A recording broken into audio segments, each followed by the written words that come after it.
सुप्रभात बच्चों। मैं आपकी हिंदी की अध्यापिका आज आपको पढ़ाने वाली हूँ भाषा भारती पुस्तक से पाठ 4 घर और संसार। यह एक कविता है बच्चों। तो आइए सबसे पहले घर और संसार कविता का मस्तिष्क चित्रण करें। जैसे ही हम घर और संसार शब्द सुनते हैं हमारे मस्तिष्क में कुछ शब्द आते हैं, जैसे आदर, मिलजुल कर रहना, दुनिया, परिवार। इस कविता का उद्देश्य बच्चों को संसार के विस्तार के विषय में समझाना, बच्चों को संसार में अपना नाम रोशन करने की प्रेरणा देना। कठिन शब्द और उनके अर्थ।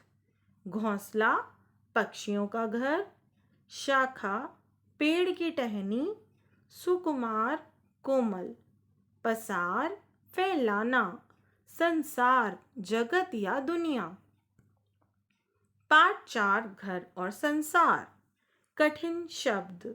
घोंसला, शाखा, सुकुमार, पसार, संसार। इनके अर्थ बच्चों मैं आपको पहले ही समझा चुकी हूँ। आइए कविता पढ़ें।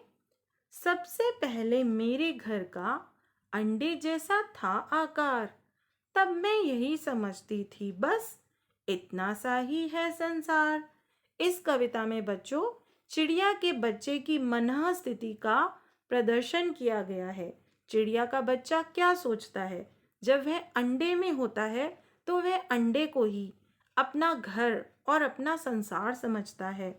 उसे लगता है कि बस इतना सा ही, अंडे के जितना ही, अंडे के आकार का ही घर है और संसार है। फिर मेरा घर बना घोंसला, सूखे तिनकों से तैयार, तब मैं यही समझती थी बस इतना सा ही है संसार। उसके बाद चिड़िया का बच्चा अंडे से बाहर निकलता है और थोड़ा सा बड़ा होता है। बड़ा होकर वह सूखे तिनकों से बने घोंसले में रहता है। तब उसको क्या महसूस होता है कि ये जो सूखे तिनकों से बना घोंसला है यही मेरा घर है और इतना सा ही संसार है। फिर मैं निकल गई शाखों पर, जो थी हरी भरी सुकुमार, तब मैं यही समझती थी बस इतना सा ही है संसार। उसके बाद चिड़िया का बच्चा और थोड़ा बड़ा होता है। उसके कोमल कोमल पंख निकलते हैं जो अभी पूरी तरह से विकसित नहीं होते हैं। तो वो छोटे छोटे अपने कोमल कोमल पंखों की सहायता से पेड़ की शाखाओं के आसपास ही उड़ता है।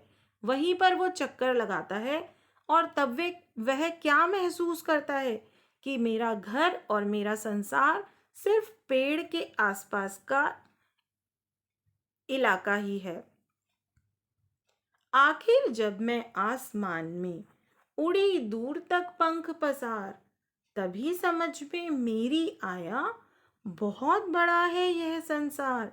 और आखिरकार जब चिड़िया का बच्चा पूरी चिड़िया बन गया, उसके पंख पूरे विकसित हो गए, अब वो दूर दूर तक उड़ान भरने के लायक हो गया, तब उसको समझ में आया कि ये संसार तो बहुत बड़ा है, ये दुनिया बहुत बड़ी है। जब चिड़िया ने अपने पंख पसारे और दूर दूर तक उड़ना शुरू किया, तब चिड़िया को समझ में आया, उस चिड़िया के बच्चे को समझ में आया कि यह दुनिया, यह संसार तो बहुत बड़ा है।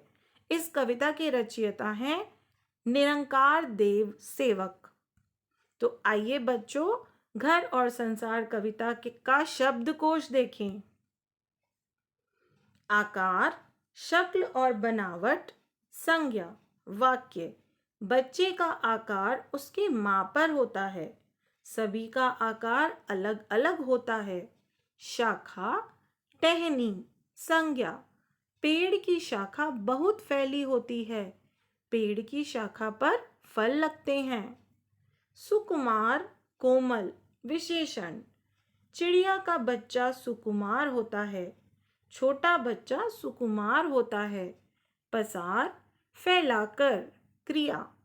चिड़िया पंख पसार कर आसमान में उड़ती है, पक्षी पंख पसारकर आसमान में दूर दूर तक उड़ते हैं। आखिर, अंत, विशेषण। वाक्य: आखिर में सबका काम खत्म हो गया। आखिर मैंने कर दिखाया। संसार, दुनिया, संज्ञा। यह संसार बहुत बड़ा है। इस संसार में तरह तरह के लोग रहते हैं।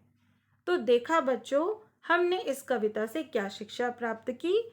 इस कविता से हमने सीखा कि संसार बहुत बड़ा और विस्तृत है। हमें भी चिड़िया की भांति संसार में फैल जाना चाहिए। आशा करती हूँ बच्चों, आपको यह कविता समझ में आ गई होगी। धन्यवाद।